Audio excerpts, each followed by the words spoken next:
xam suñu invité moom mooy coordonnateur bi fii ci région bu Dakar loolu lépp dinañ ci dellusiwaat gannaaw bu ñu àndee ak DJ Vito mu dëgtal ñu li nga xamante ni moom la internet bi xëy tey DJ Vito tey lan la internet bi xëy lan mooy cas yi nga xamante ni moom moo gën a dans ci biir internet bi. alors Adama maa ngi lay jaajëfalaat bu baax a baax di am mbégte bu baax jàkkaarloowaat ak yow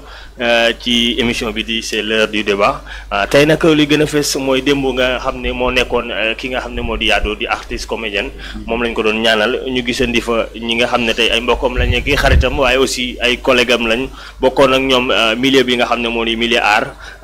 ku mel ni Ñanko Faramaren gis nañ ko fa bébé Eva aussi gis nañ ko fa mais aussi am nañ fa ay témoignages yu bëri yu ñu fa gis ñu ci bëri nee nañ moom mii nga xam ne moo di Ñanko taxawu fa dafa ñëw rek daal di mel ni dafa jaale rek daal di dem waaye loolu tamit yaakaar naa ni dara nekku ci waaye gis nañ lu ni mel ci ki nga xam ne moo di yaayu ki nga xam ne moo di Yado bi ñu ko tàllalee micro moom taskatu xibaar yi pour waxtaan ak moom di ko laaj sa doom naka nga dundee li nga xam ne moo di dem gi mu dem waaye moom dafa insister di sant ci ki nga xam ne moo di bébé Eva nee na en tout cas bu ma amee kenn ku may sant maa ngi sant ki nga xam ne moo di bébé Eva ba ñu ci bëri do tax ni lu tax moom yaay booy bi gën a fësal di fa sant ki nga xam ne moo di bébé Eva en tout cas lu ci mën di am daal moom Yado ñu ngi koy ñaanal fa mu jëm gënal ko lool yàlla na suuf sedd lool ci kawam waaye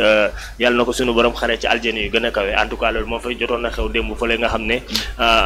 moom moo amoon ci ñaan gi nga xam ne moom moo doxoon ci ki nga xam ne moo di artiste boobu daal di wuyu suñu borom di Yado donc moom Yado ñu ñaanal ko bu baax a baax fi mu jëm gënal ko foofu fi nga xamante ni fii la jóge waaye say biir kaa du ma dégg nga ni ki nga xamante ni moom mooy Ñanko taxaw fa mu créer polémique est-ce que lu ni mel war naa mën a créer polémique tax dëj boo xamante ni donc kii dem na ba pare xëy na ñëw na def na li nga xamante ni moom mooy l'essentiel est-ce que Ñanko était dans l'obligation mu fay toog ci benn diir boo xamante ni donc dafay yàgg. dëgg la c'est vrai man nag loolu moom dàqandiwu ma ko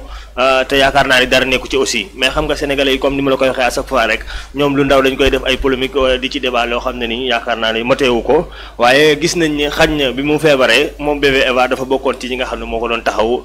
ci li nga xam ne mooy ay ket ak yu ni mel xañ ne moom Ñanko tamit génnoon doon leeral ne amutoon benn jafe-jafe ki nga xam ne moo di Yado mais jëloon na ci ay charge am tamit pour jéem a def li nga xam ne moo di war garam en tout cas xañ na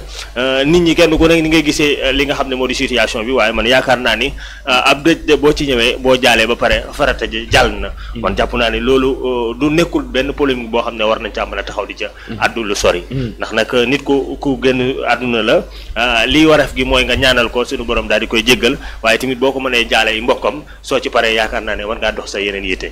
voilà war ngaa dox sa yeneen yitte waaye bébé Eva mi nga ni moom itam yaayu Yado da ko doon sant bu baax moom itam dafa mel ni sénégalais yëpp gis nañ taxawaay bi nga xamante ne amoon na ko bi ki nga xamante ni moom mooy Yado feebaree ba jamono ji wala boog ba muy wuyu ji boroomam gisoon nañ ci mu am taxawaay bu am solo doon def cagnotte ak yeneen yu ni mel yoo xamante ni mi ngi ko doon def envers ki nga xamante ni moom mooy Yado mu nekk lu am solo moom mi nga xam ne moo di bébé Eva wax dëgg fa yàlla amoon na ci taxawaay boo xam ne ni bu am solo la ndax moom la ñu gis wala moom la bokk na ci ñi nga xam ne moom la ñu njëkk a gis à part bi ñu gisee Jama Gueye aussi génn na def benn témoignage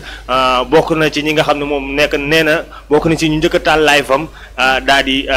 ñaanal li nga xam ne moo di ay ket pour ki nga xam ne moo di Yado waaye bébé Eva ak ki nga xam ne moo di engagé dañoo gisoon ñoom ñu gën cee fës doon dox ci li nga xam ne moo di ketal ki nga xam ne moo di Yado te wax dëgg fa yàlla doon nañ ci jox ay jéego ba nga xam ne dajale woon nañ xéewal gu bëri mais yàlla suñu borom bu dogalee yaakaar naa ni jàmm bi du ci mën dara te suñu borom mooy xool lu ko neex mu def ko te moo xool ba mu neex ko mu daal di koy jël ndax moo ko fi indi woon te buñ ko fi indi kenn tàgguwu ko mais en tout cas lu rafet moom rafet lu ko day rafet lool ñoom tamit bi ñuy defee loolu sénégalais yi ñu ci bëri rafetlu nañ ko waaye bëri woon na ay critique ndax ñu ci bëri doon nañ leen wax ni feebaru jàmbur ñu ci ut buzz ndax lii ñuy def nii est-ce que tamit nekkut di ko weer yu ne ñu ko doon dégg mais ñoom it ñu gumba tëxlu xañ na ñoo doon ànd ci milieu bi nga xam ne mooy milieu art mais terewut bi mu tëddee ñoom ñi nga doon jéem koo jege ngir mën koo jàppale ba nga xam ne dina mën a jokkatiku waaye suñu borom gis nga li mu def def na la ko neex te dañ ko ci santaat ndax suñu borom moom yaakaar naa ne bu dogalee da def lu dul sant ko suñu borom bu dogalee da def lu dul sant ko ndax wax naa ko démb yaakaar naa ay bëgg-bëggam moom mooy supérieur chaque fois suñu ay bëgg-bëgg donc loolu lañ doon wala boog loolu moo nekkoon ponk mu njëkk bi ñaan la ki nga xamante ni moom mooy Yado ñu ñaanalaat ko encore une fois lan la internet bi xëyee waat mu nekk lu am solo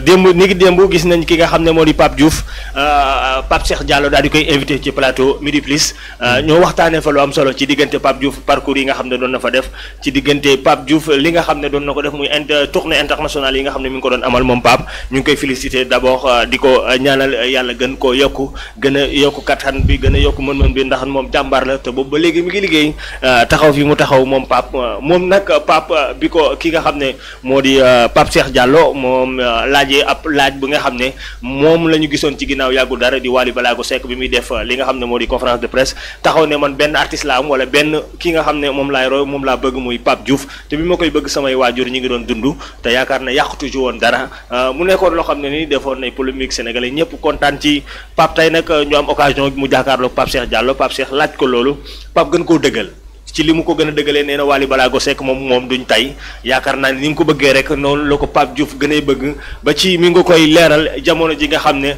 bi Papa Thione di dund mu ñaanal ko suñu borom daal di koy xare ci aljana yu gën a kawe waaye jamono ji muy dund di def li nga xam ne moo ni musique